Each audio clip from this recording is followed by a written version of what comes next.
is Find Your Dream Job, the podcast that helps you get hired, have the career you want, and make a difference in life. I'm your host, Mac Pritchard. I'm also the founder of Mac's List. It's a job board in the Pacific Northwest that helps you find a fulfilling career. Every Wednesday, I talk to a different expert about the tools you need to find the work you want. Here's advice you probably hear a lot during your job search. First, to get past an employer's applicant tracking system, use keywords in your resume. Second, tweak every resume you send to catch the eye of a human being. But how do you write a resume that appeals both to robots and people? Here today to talk about that is Virginia Franco. She's an executive resume and LinkedIn writer, coach, and storyteller. And she joins us today from Charlotte, North Carolina. Well, let's get started, Virginia. How often do robots, not humans, decide if a candidate gets a job interview? Well, ideally, I always recommend that my clients try and bypass the bots at all costs as the first point of entry. So when people do that and go about job search through networking and outreach with real human beings, then the robot really doesn't have much say. All you need at that point is a resume that can get through the system, but it really doesn't matter if the resume, bubbles up to the top or goes down to the middle of the pack. What do you say to a listener, Virginia, who has found a job that they're very excited about on a website? There's a deadline, it's tomorrow perhaps, and they need to apply, but they don't know anyone inside that company. How can they do both?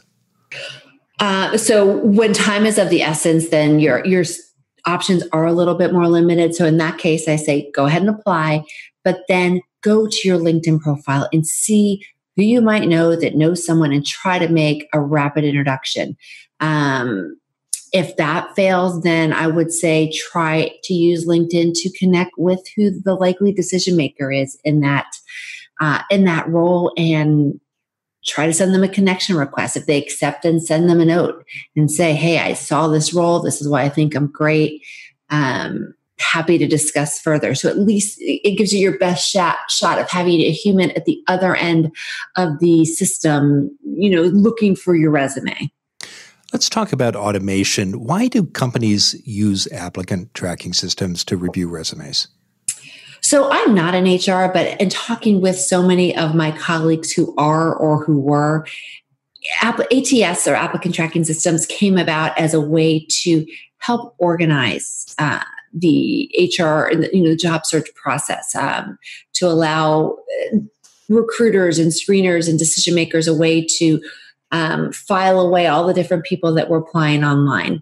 What happened, so it was done with the best of intentions, but what has happened now is that the systems are swamped because people can apply from all over the world for any job.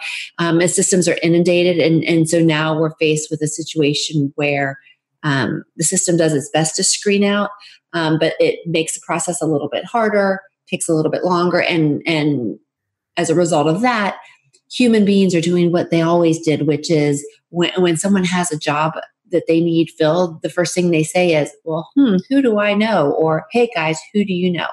And people are then coming into the pipeline through that system, while at the same time people are posting online. Because people tend to hire people they trust, or they want to hire people that they know through other people they know, it's more than likely that referral network is going to get someone to the top of the pack versus through the traditional online application process. I want to talk more about those human forms of networking. I do want to dig in a little bit about applicant tracking systems. And you mentioned the unintended consequences that resulted from creating these systems. They're actually sounds like they're creating more work than planned, and they're making things in many ways worse. But how common are these systems, Virginia? Do you only see them at big national companies? Not anymore. 17 years ago, I would have said yes, but they're much more affordable, and they still do serve the purpose of being able to organize all of the applications on the other side. And so I see that they're becoming more prevalent. I would say probably startups don't have them, but medium and large size companies all have them. Certainly all of the multinationals, the Fortune 500s. So they're common, and there's almost, I think it's like almost 300 different systems. They all work pretty much the same way, but there's a lot of them out there.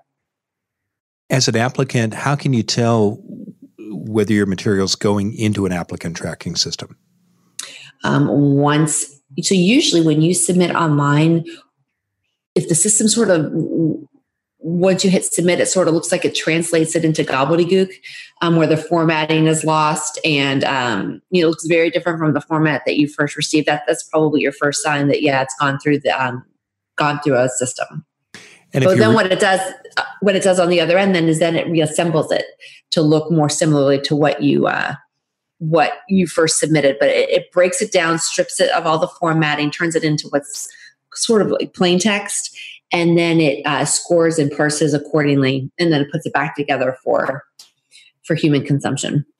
And how do you write a resume or cover letter or other application materials that are going to appeal to these tracking systems? So I always say, look, first and foremost, write for human beings, because at the end of the day, that's who you need to impress the most. There are and especially if you're trying to bypass ATS as the first point of entry, you certainly need to write for human beings. But the main sort of things you have to keep in mind to make sure that the resume works well for people as well and can be read appropriately by ATS. Number one, ATS systems cannot read anything in a header or a footer. So if your contact information is in the header, it's not going to see it. So make sure that you put that below the header. It can't read anything inside of a text or a box. So if you have put in a table or, sometimes people like to use graphic elements, sort of like a magazine article where they'll say, here's some highlights or here's a list of my skills. If it's in a text box, it cannot be read. So what you need to make sure is if you're using those because they are appealing to humans, make sure that same information is contained somewhere else in the text. Other tricks I see that on resumes that are very appealing to the eye are pull quotes or rules. Yes. But those, all of that, they cannot be read. And then this last thing that I think is very important, and I see it happen all the time. So when you have multiple jobs within the same company, what a lot of people do is they'll list the name of the company and then they'll list, the role and the date, the role and the date, the role and the date. But when ATS reads it, it will only score the title that it associates with the company name. So you might not get credit for all of the earlier roles that you held with that company, if that makes sense. So what I do when I'm writing that is let's say Bank of America. I worked as a account manager at Bank of America, and then I became a senior account manager, and then I became a VP of account management. What I will do is write Bank of America, have the first role and the dates, and then the second role, I will put the name and the dates, but then the company name, I will actually I'll put it in there, but I'll put it in like white text or white font so that the reader doesn't see it, but the machine can read it. So it's sort of hidden text to direct the software, to count the years of experience that I want to make sure it counts. Does that make sense? It does. And Okay. We've talked about format, rules and pull quotes and headers and footers. What about the text itself, Virginia, when people are thinking about their application going through an ATS? How should they write that text? Do not keyword stuff at number one. So putting a bunch of keywords in there might get you to do well on the ATS, but when a human looks at it, they're going to throw it out. Write in the way that appeals to someone who's reading it on the other end. Make sure that what you write is achievement focused versus a laundry list of what you do day in and day out. In terms of the fonts you choose, stick with Microsoft fonts for now. Google fonts are super cool, and Mac fonts are great, but not all ATSs are trained to read them. In terms of ATS, that's sort of the main things that I want to make sure to keep in mind. And maybe we'll get to this later, but the other thing that's so important to consider is that people now are facing a unique challenge that they have to write for people and machines, but then people are reading on lots of different devices. And so you have to take into account whether someone's printing it out or if they're looking at it on their desktop or on their mobile. And so that impacts how you write as well. And I want to talk more about that. A question that occurs to me as we talk, however, is should a candidate really write two sets of application materials if a position is posted on a website, one for the applicant tracking system and the other, say, for an in-person meeting with a hiring manager or a contact inside the company? So some people will say yes, and I used to do that. But now that ATS has gotten very advanced, and it does a really good job of taking your resume, breaking it down for the computers to read, and then putting it back together. 8-10 years ago, it didn't used to do that very well. So then I would actually create one and say, this is the one you use when applying online, and this is the one for people. Today, as long as you keep in mind those tricks around pull out anything in text, anything in headers and footers, etc., then you're probably good with one version. I want to press you a little bit about keyword stuffing because I hear that a lot from job seekers who think that's the answer to their problems or that's the way to get by the computers.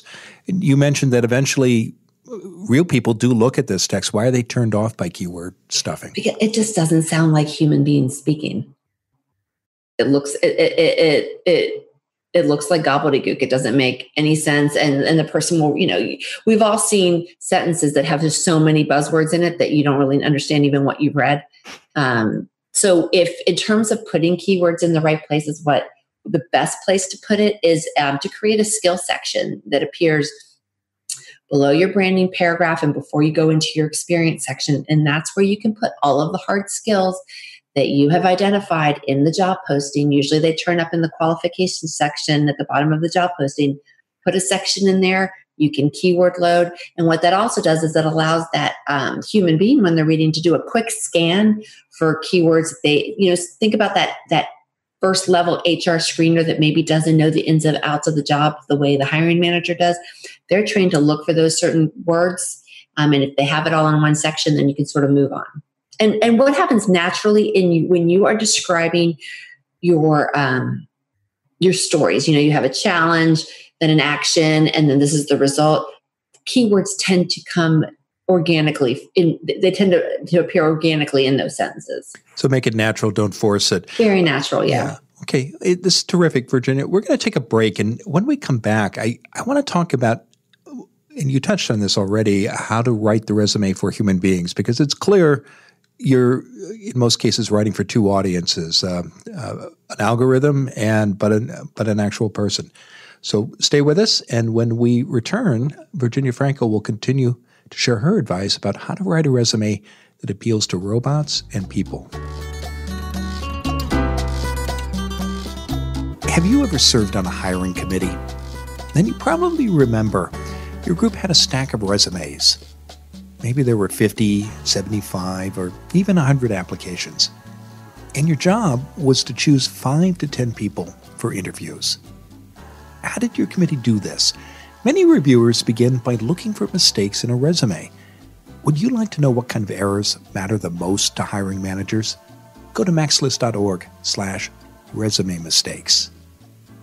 You'll get our new free guide, Don't Make These 8 Killer Resume Mistakes, and you'll learn about the most common errors employers tell me they see every day and how you can avoid them. Are you making one of these fatal blunders on your resume? Find out today. Go to maxlist.org/resume mistakes. More than 3,000 employers have posted jobs on the MaxList website.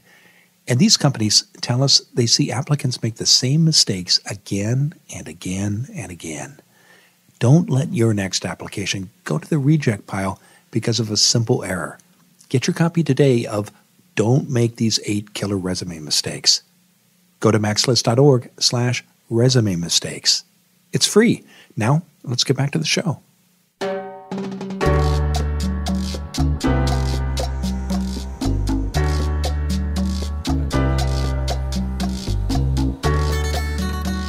We're back in the MaxList studio. I'm talking with Virginia Franco. She's a certified executive resume and LinkedIn writer, coach, and storyteller. Virginia, before the break, we talked a lot about what kind of resumes appeal to applicant tracking systems. Let's talk about that other audience, the actual human being who eventually is going to see your material. How do you recommend a listener approach preparing a resume that's going to catch the eye of that hiring manager or even that entry-level human resources reviewer you mentioned before the break? So that's a great question. I approach resume writing using the same principles that I learned back in the very beginning when I was first trained to write for the news, because what I've learned is that when people are in a rush, we all tend to read the same way. And people in a rush tend to read resumes the same way that you and I read the news when we have a few seconds on our hands and we want to quickly know what's going on in the world. So whether you open up a newspaper or you open up a news site or Twitter or something like that, you're going to look at headlines. And then if the headline grabs you, you're going to read that first paragraph that follows. And usually that's all you look at because that's all you have time for. But those two sections tell you what the story is going to be about and hopefully compel you to want to earmark it to read more when you have more time.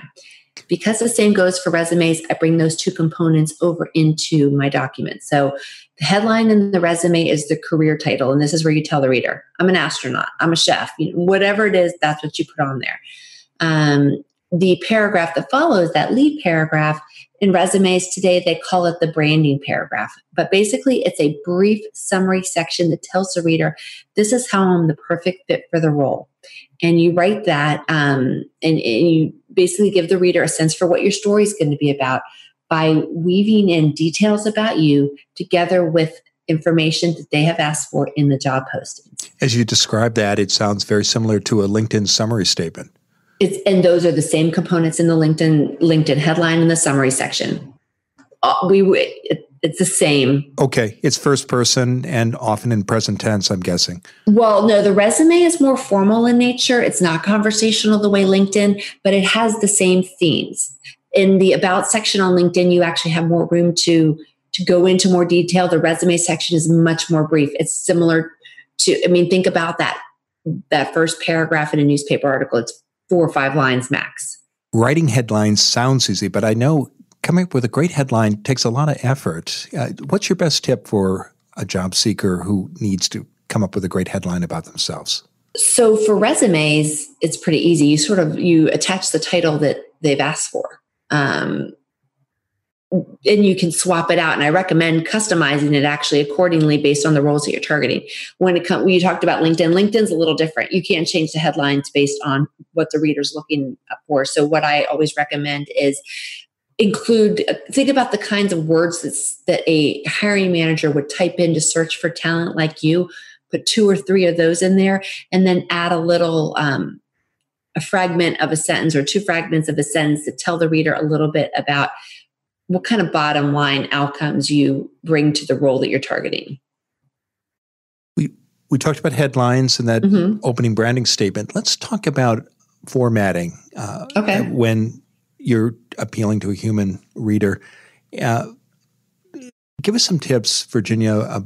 I'm thinking about things like density of text, bullets. What do you recommend here? So the challenge is that you have to write a resume that looks just as great on a mobile device as it does when someone prints it out. Right now with resumes, almost 100% of first-time reads happen on some sort of a screen. And then printing occurs, but usually not until later on in the process. Why that's so important to understand is that we read differently online. Luckily, everything designed for online looks great when it's printed out. It's just that the reverse isn't true. When we're reading things on screens, we tend to have a very hard time digesting dense text. So, a bunch of 1-line bullets all crammed together or a 5-6 line paragraph is really, really hard for us to read on a big screen. And it's even harder on a small screen. That's why those service agreements that you see on websites, they blind your eyes. They're just too hard to read because it's too much text. But almost by design, I imagine, too. Exactly. You just say click, I agree. But luckily, it's really easy to overcome this. And you just keep your keep your bullets and paragraphs to 2 to 3 lines and add a little bit of white space. Add 0.5 point on if you're using Microsoft Word or Google, and that little space makes all the difference. And that's a technique that you can use to facilitate a skim read of anything from a PowerPoint deck to a email to your resume. And then LinkedIn too, because LinkedIn is exclusively online and over half of all readers are using the app for it. So the other thing that we do differently that you need to take into account is when we read in print, our eyes tend to start top left of the page and then we go left to right, top to bottom, all the way down, no problem. But on screens, we're jumpy. We start left because that's what we're used to, but then our eyes dart all over the place depending on whatever it is that captures our attention at the moment. So what that means for me when I'm writing is that, I'll use some design elements like bold and color and things like that to draw the reader where I want them to go. But then when I'm writing a sentence, I make darn sure that whatever the most important thing that I'm trying to convey, I make sure it appears at the beginning or the left side of the sentence, rather than what I could do in print, which is sort of set the stage and then say, and this is the result.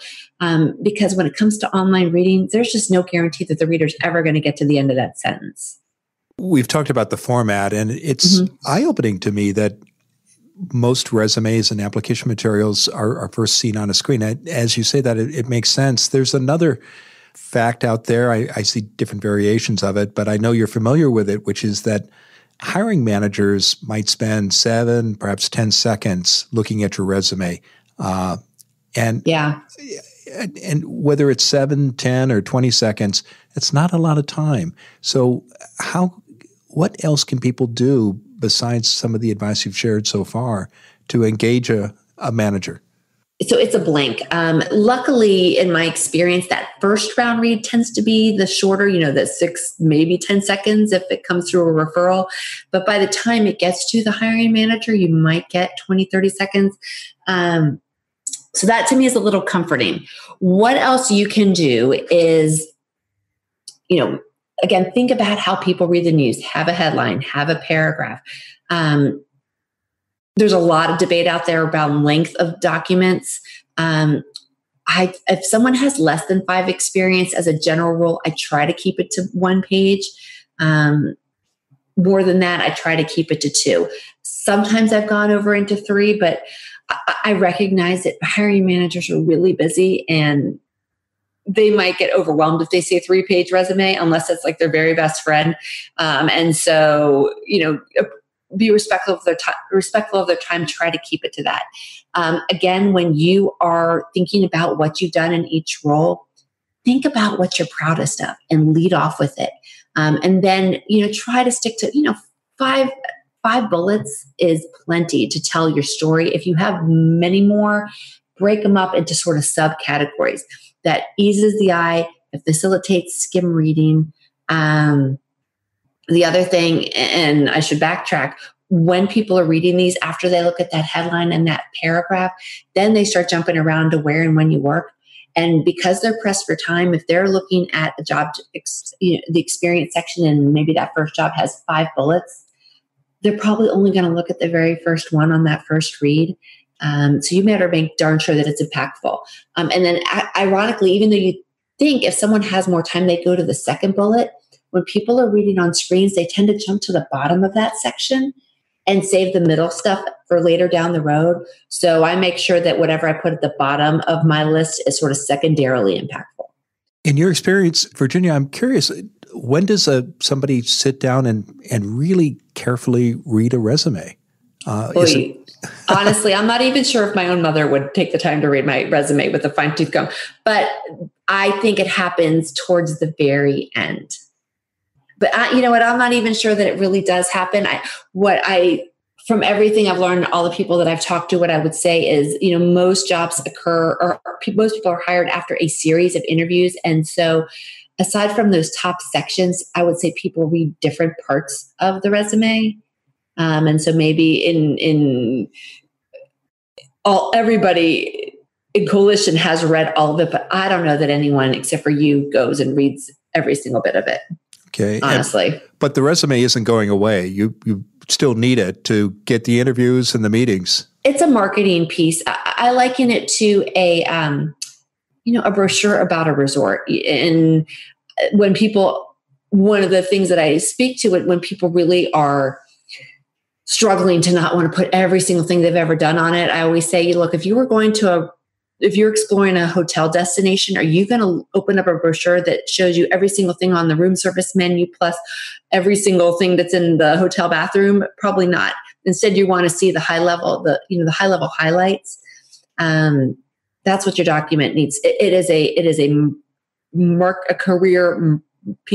career marketing collateral. It's your brochure. And it's one tool that you use as part of a overall effort.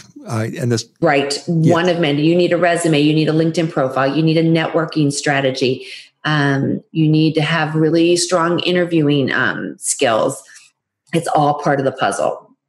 It's not a magic bullet. Right. I'm glad you brought that up because I think for some applicants, particularly early in their career, the resume is kind of a Hail Mary pass. They send it out and they think that they've got all their hopes in that one document. Yeah. No, I mean, look, if you were the CEO of Coca-Cola, maybe that would be the case, but everyone else probably not. Okay. One other thing I want to touch on is the principles we've talked about in creating documents, both for applicant tracking systems and for the actual human readers who eventually will look at them. They apply not only to resumes, but also to cover letters and work samples too, don't they? They do. And why is it important to keep that in mind? To keep the principles in mind for that I spoke with in terms of resume, because people read the same way. It doesn't matter what the documents are. We read the news, magazines, cover letters, resumes, LinkedIn the same way. It's a skim read. What I always say is, make sure that the same themes are prevalent throughout. Remember that people might be looking at it on their phone, or they might take the time to print it out. And so this, the same principles resonate no matter what the material is you're writing or whatever the vehicle is. Okay. Well, Virginia, it's been a great conversation. Now, tell our listeners what's next for you. Gosh, well, I am very, very excited. I'm partnering with 4 other career experts to launch a new membership platform called Job Search Secret Weapon. It is the industry's only job search membership platform that features the insights of 5 career experts. So we're going to have articles, templates, Facebook support, video, you name it. And it's going to be a very low monthly cost. It'll be going live in January, but we do have a page up now at jobsearchsecretweapon.com. And there is a little freebie there that can help you further your job search if you go on and sign up now. Terrific. I know people can learn more about you and your other services by visiting virginiafrancoresumes.com. Now, you've shared a lot of great advice today, Virginia. What's the one thing you want our audience to remember about how to write that resume, one that will appeal to both robots and people? So it can be stressful thinking about what screen, what system is going to be looking at it. And what I always say is, look, at the end of the day, what's most important is that this is a process where people are talking to people and people are reading about people. So keep that in mind. Think about how you read, how you would like information to be sent to you, and repeat the favor. I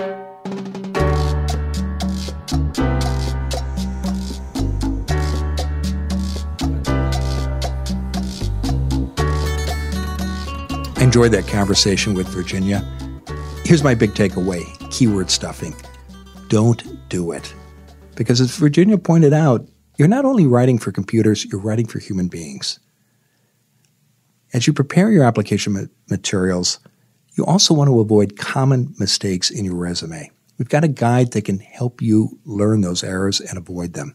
It's called Don't Make These 8 Killer Resume Mistakes. You can get your copy today by going to maxlist.org/resume mistakes. When you hear the word sales, you may cringe. But good salespeople know how to listen, focus on a customer's needs, and only approach the companies they can help. Our guest next week is Matt Youngquist. He says job seekers can learn a lot from following these and other practices that the best salespeople use. Next Wednesday, Matt and I will talk about 5 sales mantras you should follow in your job hunt. Until then, thanks for letting us help you find your dream job.